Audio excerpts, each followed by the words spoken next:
what's inside. Mother Nature made us to intertwine. My dear Casey, as I write these words, my heart is overflowing with love and anticipation for the moment I get to call you my husband. From the moment we met, you've been the source of my greatest joy and adventure. You are my best friend, my rock, and the love of my life.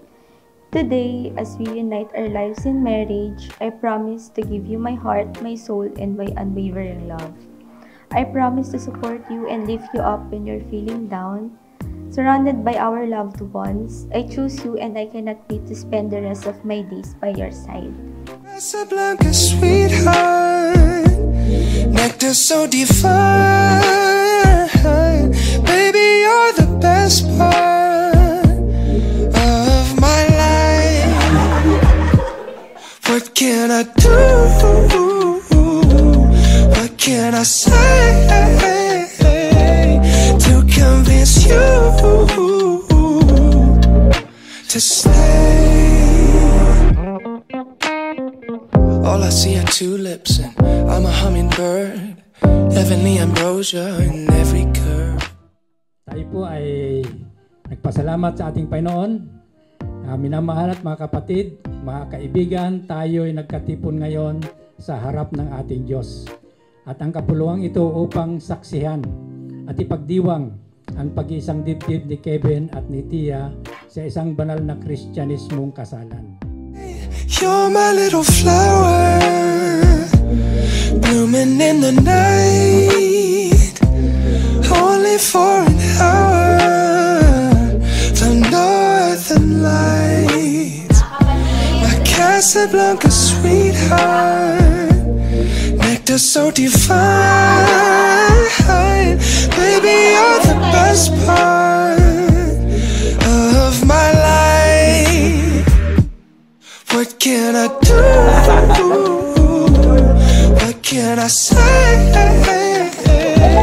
to convince you to stay? Yeah. Oh. Yeah. Oh. Yeah. Oh. Yeah. Oh.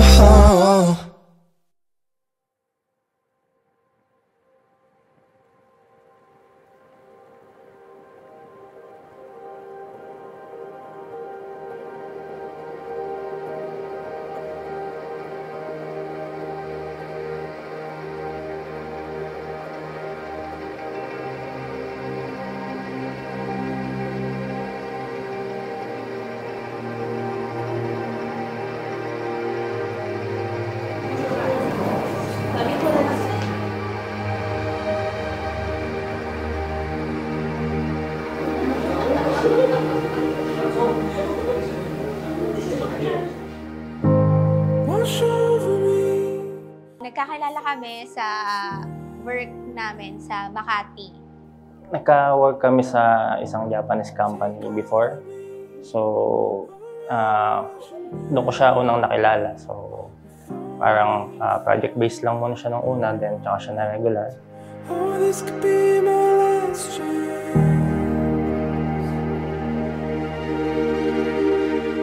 Nung una, hindi talaga kami nagkikita kasi panggabi siya, then pang umaga ako. So, we have mutual friends na, ayun, nagkayayaan kaming mag-hangout. Then yun, nagkakilala kami dalawa. After nun, kahit lumipat na kami ng iba't ibang company up to until now. So, yun, kami pa din hanggang 9 years bago ako nagpropose sa kanya last October 2022.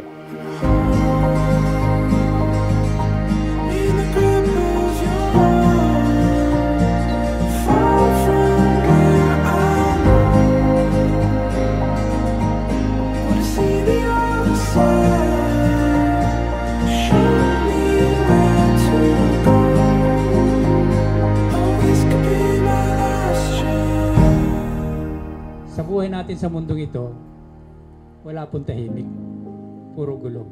Pero napakabuti ang ating Diyos sapagkat sa sobrang tahimik natin o sa sobrang gulo natin, mahal pa rin niya tayo. Kaya tinatawag dito na ang kasal ay isang natatanging kasunduan na isang permanenteng pagsasama. Malambing siya. Kasi bigla na lang siyang mangyayakap, mangkikiss, ganyan. Yun nga, medyo baliktad kasi kami ng medyo seryoso ko, tapos funny siya na tao. So, at least, yung pagiging seryoso ko medyo nag-iba na din dahil yun nga sa positivity niya at medyo pagka-fun.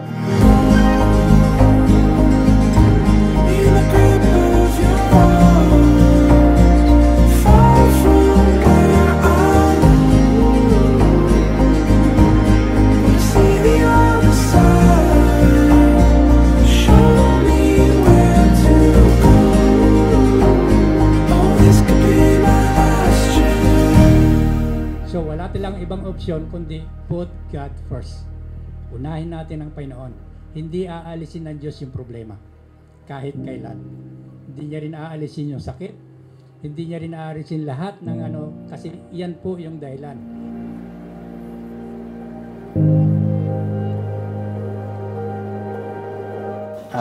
Kahit may mali din ako, may hindi pagkakaunawaan, so ready siya palagi na ayusin para mapatagal yung relationship.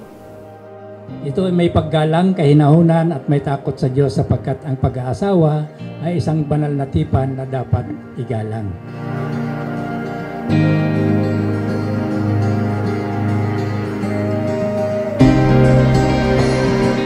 Ayun, sige lang.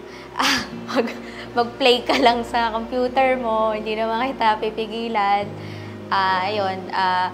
Makakaasa ka na I will love you forever. And supportahan kita sa lahat ng gusto mo sa buhay mo.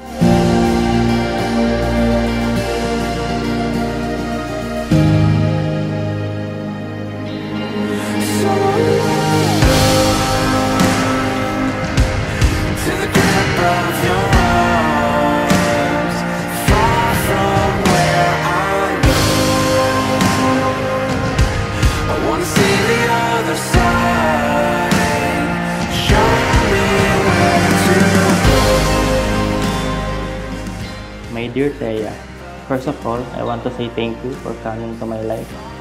You're the answer to my prayer of having a loving and understanding partner. I can't promise to be a perfect husband, but I promise to be there for you, take care of you, laugh with you when you are happy, and support you when you are down. There will be bumps along our way, but I promise to honor you each day. By God's grace, I promise to love you unconditionally, now and forever.